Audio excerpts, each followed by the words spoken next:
Rechts ziet u de basiliek van de heilige Nicolaas, ook wel de Sint-Nicolaaskerk genoemd. De kerk is vernoemd naar de patroonheilige van Amsterdam, Sint-Nicolaas. De kerk zet zich vooral in voor de zwakkeren uit de stad en speelt een belangrijke rol voor de bewoners in de binnenstad. To your right is the Basilica of St. Nicholas. The church was named after the patron saint of Amsterdam, St. Nicholas. It devotes itself in particular to the vulnerable people in the city and has a key role for the inhabitants of the inner city. Rechts sehen Sie die Basilika des heiligen Nikolaus. Die Kirche ist nach dem Schutzpatron Amsterdams benannt, Sankt Nikolaus. Die Kirche setzt sich hauptsächlich für die Schwächeren der Stadt ein und spielt eine wichtige Rolle für die Bewohner der Innenstadt. A la derecha pueden ver la Basílica de San Nicolás, también conocida como Iglesia de San Nicolás. Lleva el nombre del patrón de Amsterdam. Rijen als hoofdkantoor. Men noemt dit gebouw ook wel het huis met de 1000 ramen. Het gebouw is gebouwd in de beroemde Amsterdamse schoolstijl en is versierd met details uit de scheepvaarthistorie. Looking to your left, you will see the Fahrt house, shipping house, built by 6 major Amsterdam shipping companies to serve as their head office. This building is also known as the house with 1000 windows. Links sehen Sie ein Schifffahrtshaus, das von 6 großen Amsterdamer Reedereien gebaut wurde. Man nennt das Gebäude auch das Haus mit den 1000 Fenstern. A la izquierda ven la llamada Fahrt House, Casa de la Navegación, que fue construida por 6 grandes navieras de Amsterdam como oficina central. Este edificio también se conoce como la Casa de las 1000 Ventanas. We varen nu in de oude binnenhaven van Amsterdam, de Kromme en de Oude Waal. De schepen lagen hier achter de sluis, beschermd tegen de zee. We are now sailing the Also Docked, sheltered from the sea. Wir fahren jetzt durch den alten Binnenhafen von Amsterdam, de Kromme en de Oude Waal.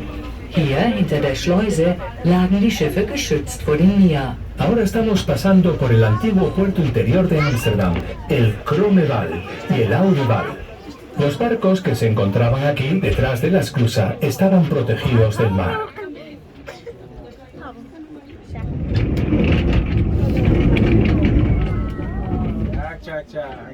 Goed gemaakt.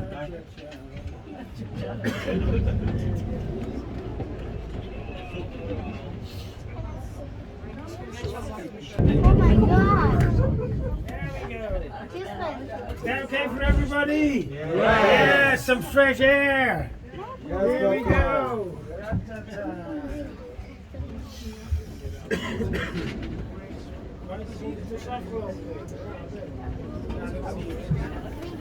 Rechts zien we de Montelbaanstoren, een oude verdedigingstoren waarvan het onderstuk dateert uit de 15e eeuw, terwijl het bovenstuk er in de 17e eeuw op werd geplaatst. De toren werd vroeger de Malle Jaap genoemd, omdat de klok geruime tijd onzuiver liep. To your right, we can see the Montelbaanstoren, an old defense tower.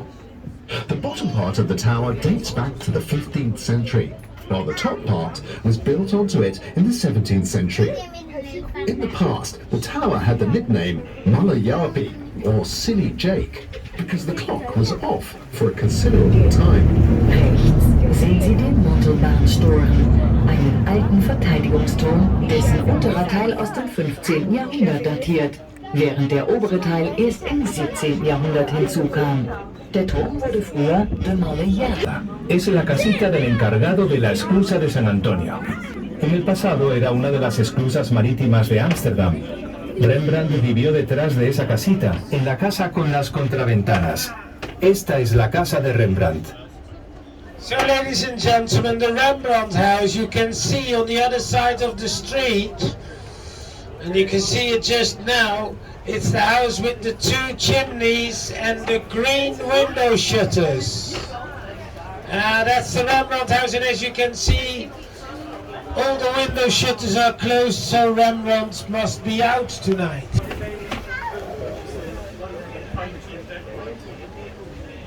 Ja,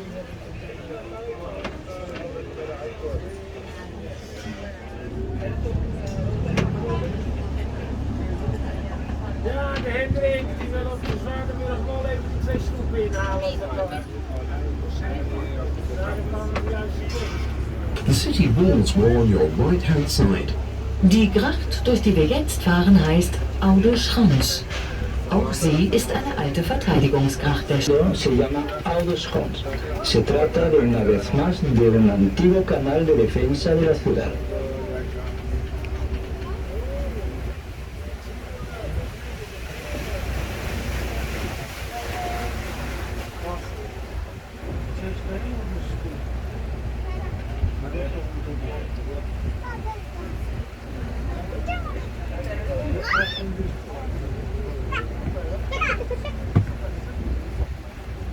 We varen hier op de rivier de Amstel.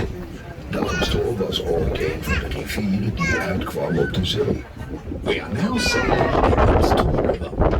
In the past, the Amstel was one of the Huizen genoemd. To your left, you can now see a row of crooked houses, also known as the dancing houses.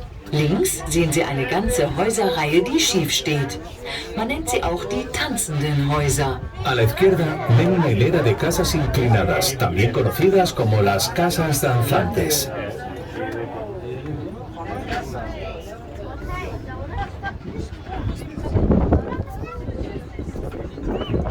There's something wrong with the foundation of these houses. Left down. But yes, but I have a different theory. If you have a look at the one on the right-hand side over there. Yes, you can see that's an Irish pub, and I think these houses have been drinking too much Guinness. So that's why they like this. The dancing houses, ladies and gentlemen.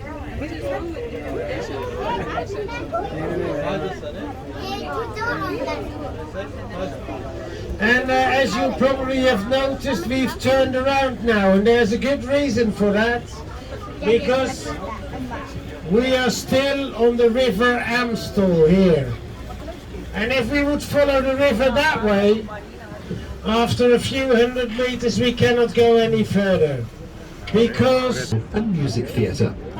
This used to be the center of the Jewish neighborhood. Auf der linken Seite liegt der Waterloo-Plein.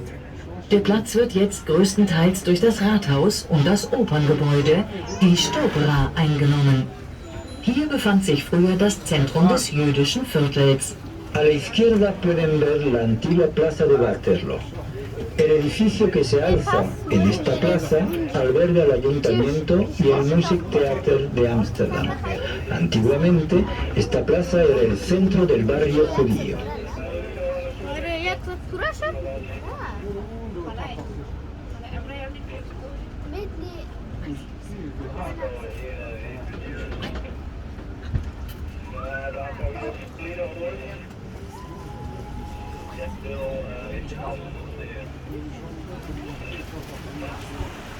Wir nähern uns jetzt einem Höhepunkt unserer Tour.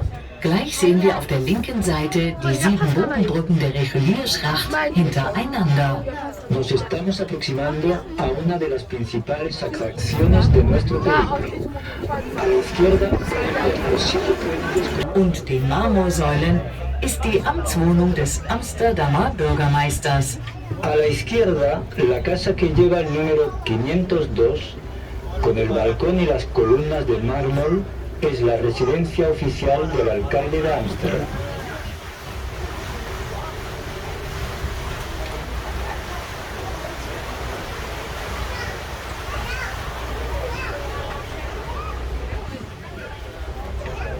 So did you all wave at our main Personal.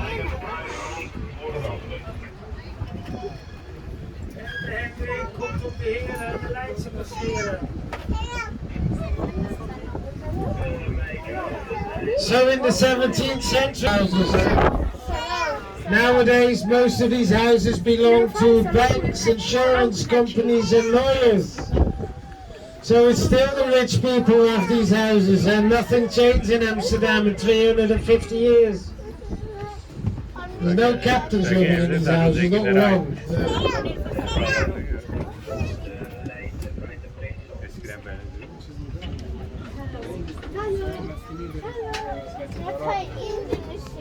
Amsterdam erg smal zijn, gaat, als ze verhuizen, alles door het raam naar buiten en naar binnen. Have a look at the facades of the houses we can see on the left and right of us. Here are many kinds of facades, but the most common are the stepped gable, the bell gable, the neck gable, the frame gable, and the spout or funnel gable. You can see that each house has a hoisting beam high on the facade. As doors and stairs in houses in Amsterdam are very narrow, moving is usually done using the windows. Achten Sie auch auf die Giebel der Häuser, die wir hier an der linken und rechten Seite sehen. Es sind ziemlich verschiedene Giebel, aber die häufigsten sind der Stufen-, Glocken-, Hals- und Rahmengiebel und der Ausguss- oder Trichtergiebel. Sie sehen auch, dass jedes Haus einen Hubbalken am Giebel besitzt.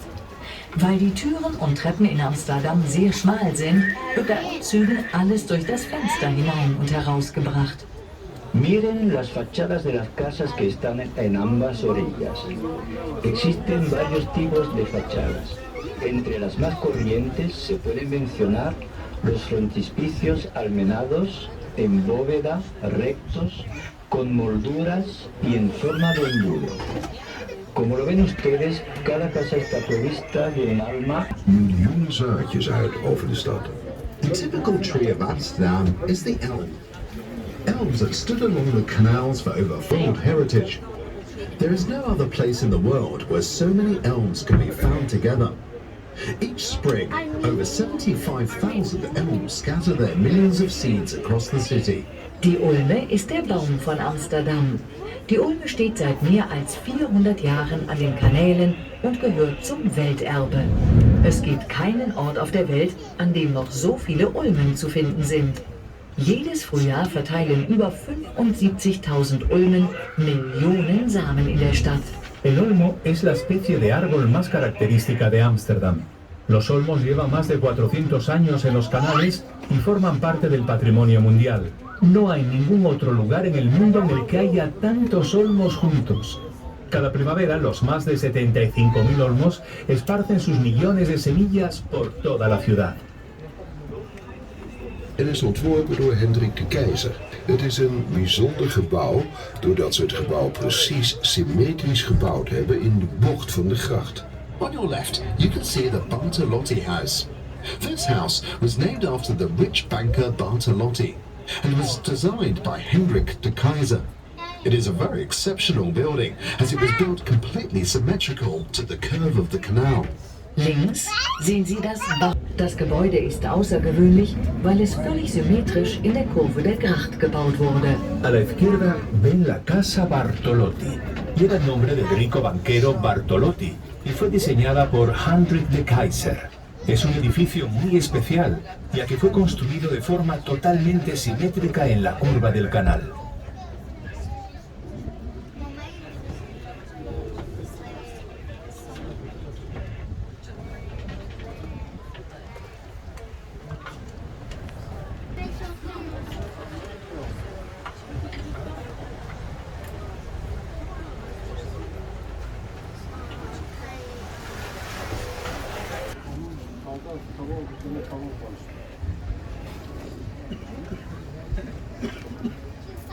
Langs de kant van de gracht ziet u op vele plekken lage hekjes staan. Parkeren langs de grachten is niet geheel risicovrij.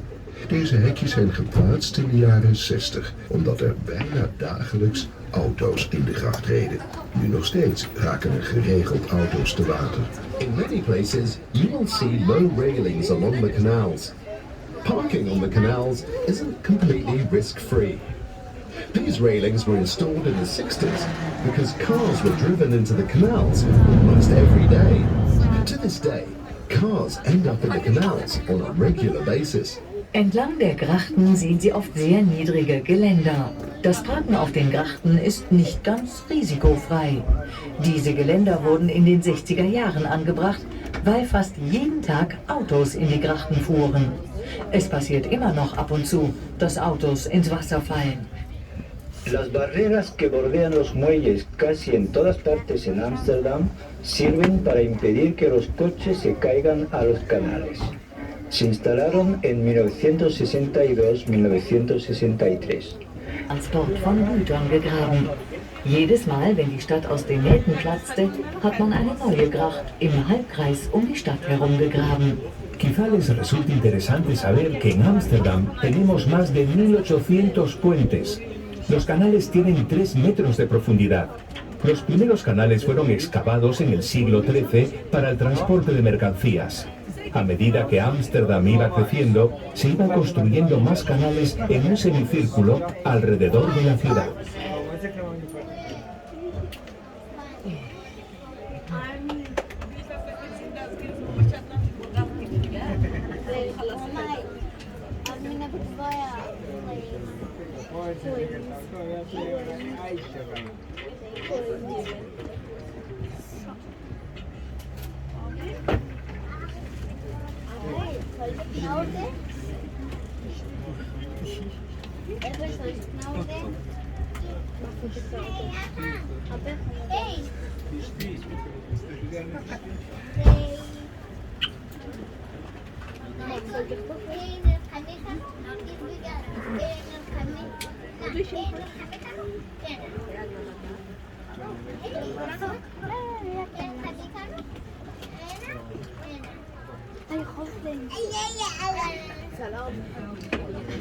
Well, ladies and gentlemen, my computer just told you that these canals are 3 meters deep. You know, in the Amsterdam coffee shops, you don't drink coffee.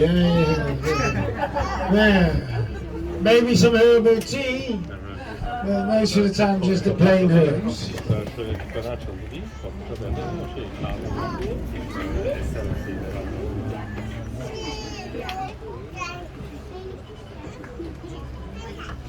Hendrik komt uit de brouwers en gaat de halen maar uit.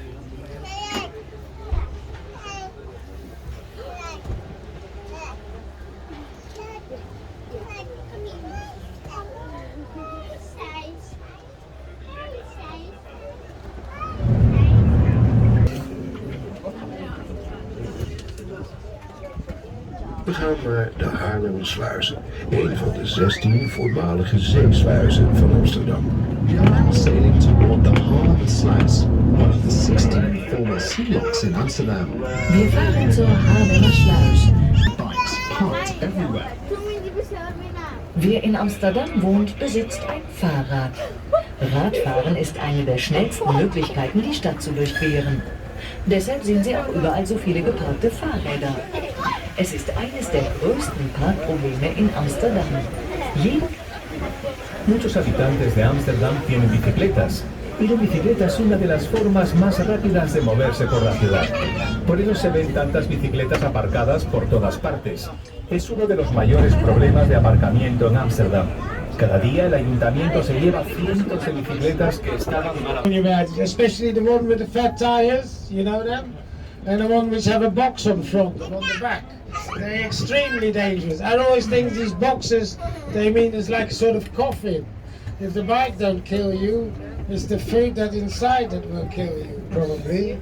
So let that be a warning. Be aware for the bike. And at the bike parking, bikes up and down. Right. Yes, and it's not just a small bike parking place, because it's this entire piece of water from there all the way around there.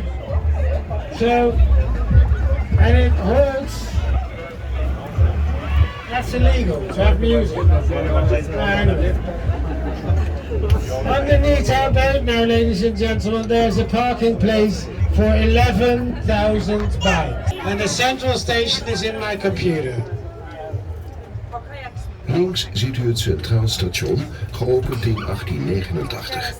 Het station is gebouwd op een kunstmatig eiland voor het oude open havenfront. Sinds 1889 heeft het station vele uitbreidingen gekregen om te kunnen blijven voldoen aan het groeiende aantal reizigers. On your left, you can see the Central Station, which was opened to the public in 1889.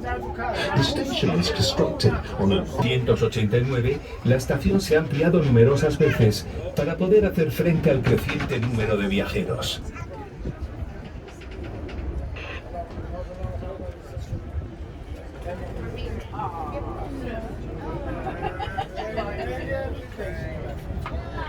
We komen nu aan het einde van onze rondvaart. De directie van